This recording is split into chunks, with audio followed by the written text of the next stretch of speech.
Hello, one and all, Riverhawks and beyond, and welcome to the very first episode of Let's Get Started here at the Career and Co-op Center. My name is Victoria. And my name is Julie.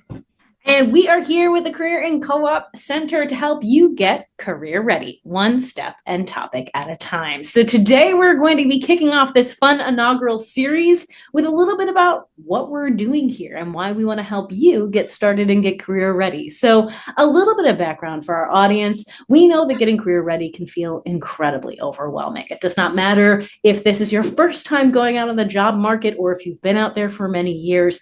So we want to be highlighting a variety of what's known as the NACE career competencies, how they connect to important skills that you may want, that employers may seek value in, and how you can practice them yourself with a friend in the classroom, or here with us at the Career and Co-op Center. Our first episode today, we're going to be chatting about career and self-development, specifically learning about how you can learn and know your strengths with a fun little tool called SkillsScan and our great friend here, Julie. So Julie, kick us off. Let's chat about SkillsScan and how our students, Riverhawks and beyond, can know their strengths. Sounds good. Thanks, Victoria. I'm really excited to be doing this project. And as you mentioned, SkillsScan is a tool. It's a deck of cards, 60 cards. That is what we're going to be working with as our first tool to kind of get into this topic. There is an online version of SkillsScan as well. SkillsScan is designed for assessing an individual's skills. So each card has a specific skill that's designated with a brief definition. And I'll share more details about the cards as we get further into the exercise. But right now we're just going to jump in with a simple sort. So there are different ways to utilize this tool, but the simple sort is typically the method that we would use in a career advising meeting, at least the first time around. So I'm going to give Victoria this deck and simply ask her to review each skill card and create two piles. A yes pile indicating that she has at least a basic proficiency in that area. And if not, she'll place it into the no pile.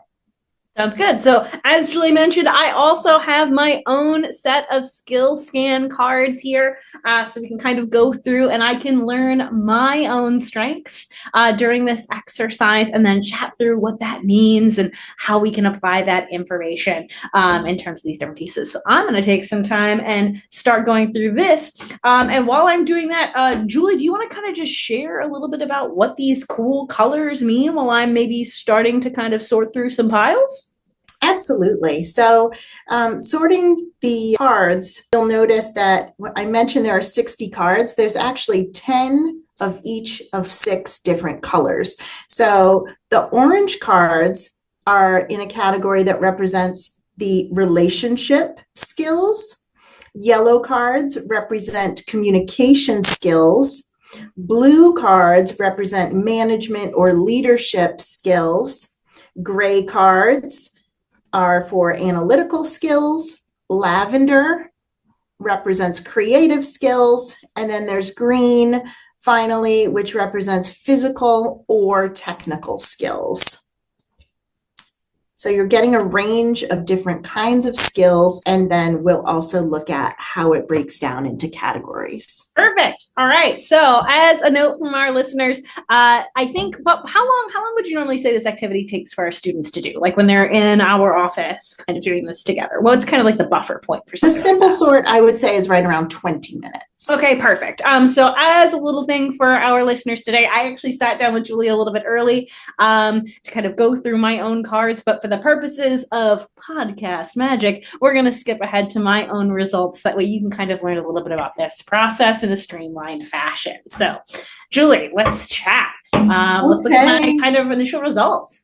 So looking at your initial results, I see that Victoria has indicated proficiency in all 10 cards for 3 of those skill categories: relationship, management, and creative. Then she has identified 9 out of 10 in communication, 8 skills of the analytical category, and 3 of the skills related to physical technical skills category. And so I'll mention here that it's important to note that Victoria is a seasoned professional, and I wouldn't necessarily expect those numbers to be so high for current college students or new grads, early professionals, but it's still a very appropriate tool. It's designed to accommodate for those kinds of differences, maybe in experience and your levels of practice. So the initial results are a good indication of what Victoria can do, things that she's capable of because she knows how. That's a good start in getting some insights about how she might be able to apply those skills into her career. However, the next step is an important one to consider because I'm going to ask Victoria to take that yes pile, the things that she has indicated that she has some basic proficiency in, and go through each of those piles or go through that yes pile and remove any of the skills that she would prefer not to use in her day-to-day work. So as Julie mentioned, I've been a working practitioner for many years now. A little bit about me, since this is kind of our first podcast experience. I'm the communications and programming specialist for the Career and Co-op Center, in the same way that Julie, who has been working for the Career and Co-op Center for many years, is one of our career advisors. So we have a couple of skills under our belts. But I spent some time with Julie ahead of time and really kind of planned out, as you can see on the screen for our listeners who might be watching, kind of my array of cards that I really like, but then I also kind of separated out my yes pile of a variety of cards that I can actually perform these particular skills as well. As you can see, just another kind of set of piles. There's several skills that I like to do and several skills that I can do but aren't as enjoyable for me. And I think that that's an important thing when we think about knowing our strengths, right? Sometimes we're going to be great at things, but that doesn't necessarily mean we have to pursue careers just because we're good at it. Is that a fair assessment, Julie? Absolutely. This is really where your personality and your skills meet, and you begin to make those choices, right? What do I want to do? How do I want to spend my time at work? Sometimes you have those natural talents, or you've had lots of opportunity to practice certain skills, and you've become good at things that maybe just don't match your interests. Or perhaps you've worked in a particular job out of convenience or a necessity or obligation, but it's not your choice of career. Definitely. Sometimes people have hobbies that they love and they distinctly want to keep that separate from the work that they're doing on a day-to-day basis. So whatever the case, that's all part of your personal decision-making as it relates to your career.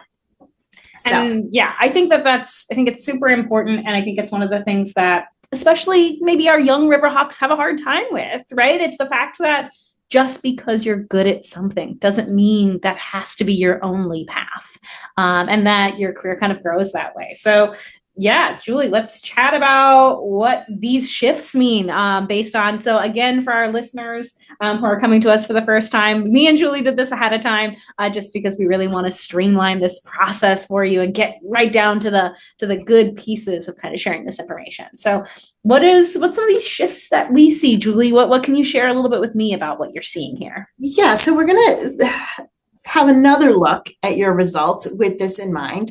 And now we see a shift in some numbers, which I found really fascinating. So management and creative both remain at a 10. So 10 out of 10 skills you've identified not only that you can do, but that you want to do.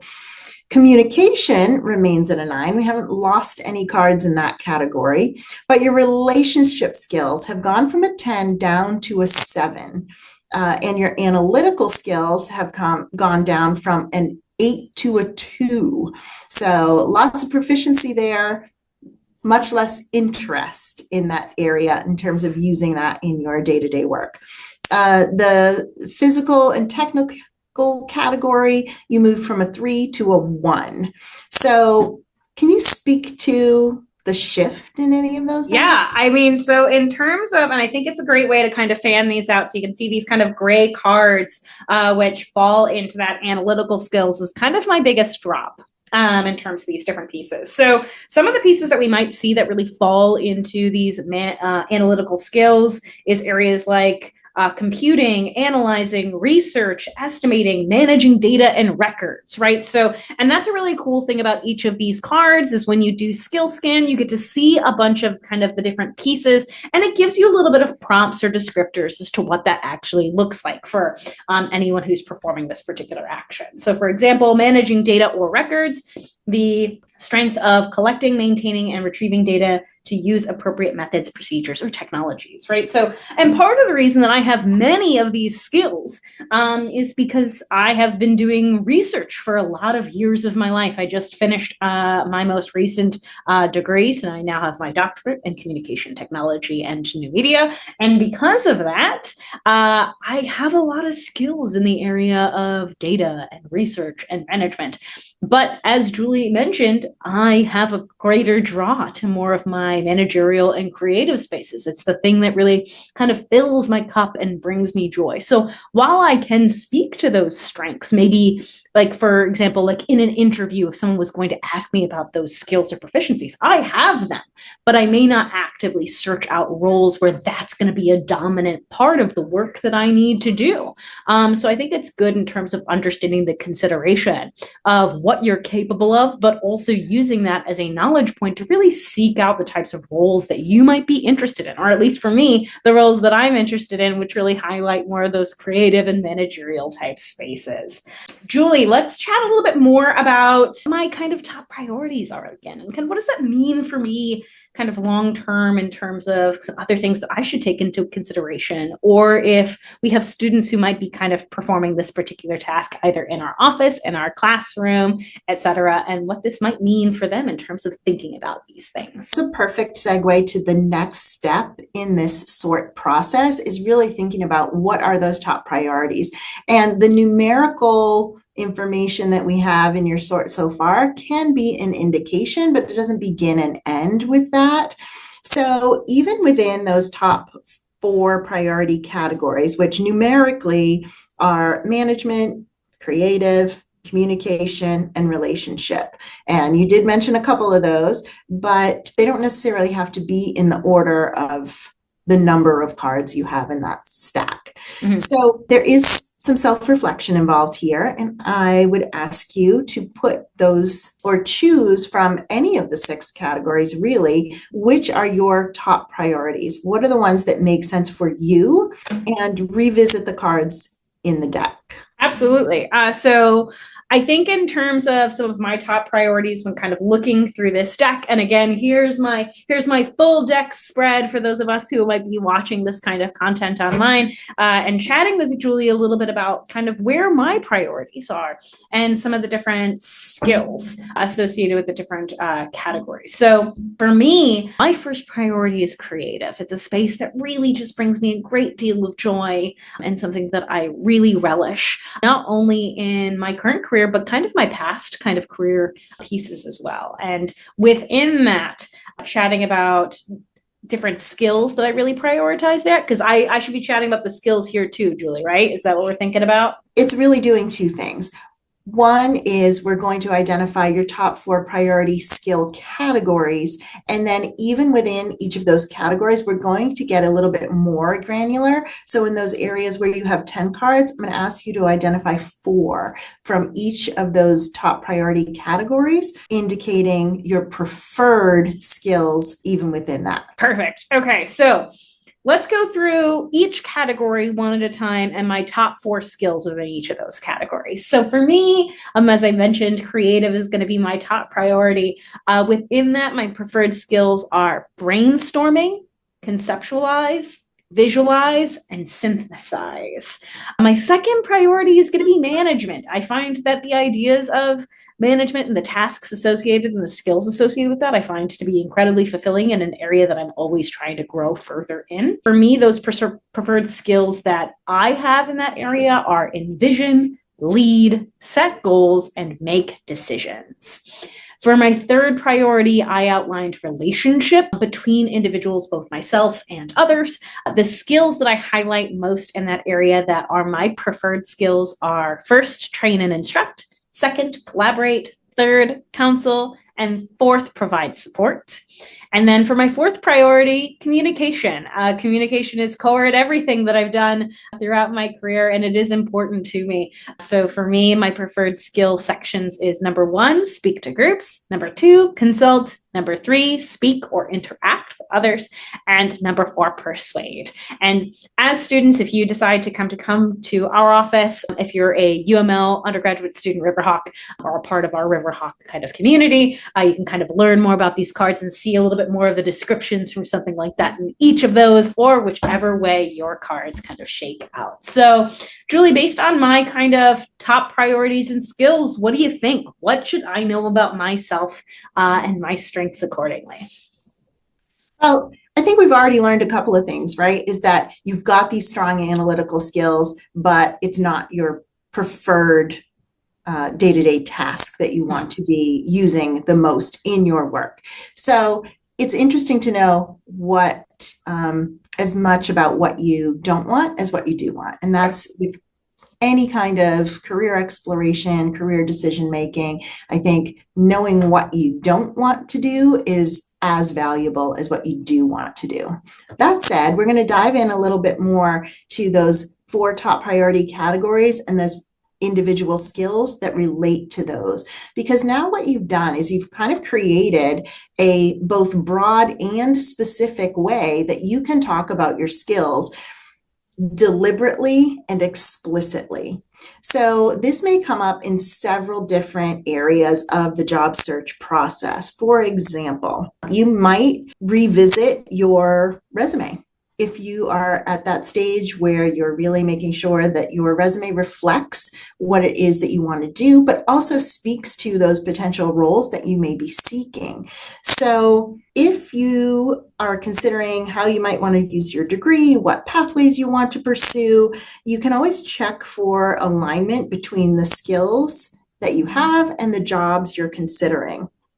So preparing your materials for a job or internship search, highlighting those skills that we just named is going to be an effective way that you can literally lift those words and include them in your resume. Make those words that Victoria mentioned under the creative category, brainstorm, conceptualize, visualize, synthesize. Use those as the action verbs, starting off those bullet points when you're describing your experience, describing how you can demonstrate that you have these skills, making it really explicit in that resume for someone who's looking at it to identify the strengths that she's bringing to the table. When you're at the interview stage of the process, having a good grasp on understanding your strengths allows you to make a compelling case to show that employer your capacity and your ability to do that job.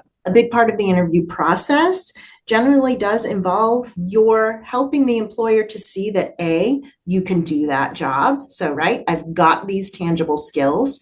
And B, I want to do this job. So she has identified now her preferred skills within those categories. So hopefully these are things, and you heard when Victoria was speaking about it, she's excited about this work, right? And that is going to translate really well in an interview situation to an employer, resonating for them. Okay, I think this person could A, do the job and the tasks that we need to be done, and be a good fit within the culture of this company, because we want people who are excited about the work that we're doing. Absolutely. And I think, Julie, you really highlight some great things there that students sometimes get a little bit stuck on, right? It's the idea of, oh, I'm writing a resume and I'm not sure what I should write in terms of a bullet point, right? Understanding those different types of pieces and using that verbiage or those words to start off those bullet points also helps avoid kind of overusing some of those types of words that are a bit more mundane on a resume, right? The things that everybody's using, and we're like, maybe I want to change it up from manage to something else, right? Rather than managing, I led something. I set goals for something. I made decisions about something, and I can speak about the impact of those types of decisions. And for our students, maybe it's led a group project. Maybe it's made decisions within my organization to help with future programming to serve our, members in a particular way. And I think that that's really valuable in that regard too. And I think when we think about like that interview process and the interview prep, since there's so much, I think, fear or anxiety, I think, associated with interviewing, having words like these, knowing our strengths from these cards is a great way to kind of help with prep for interviews as well. It helps kind of give you the tools or the language that you want to use when you want to talk about yourself. And it gives you a space and place where you can practice ahead of those interviews as well.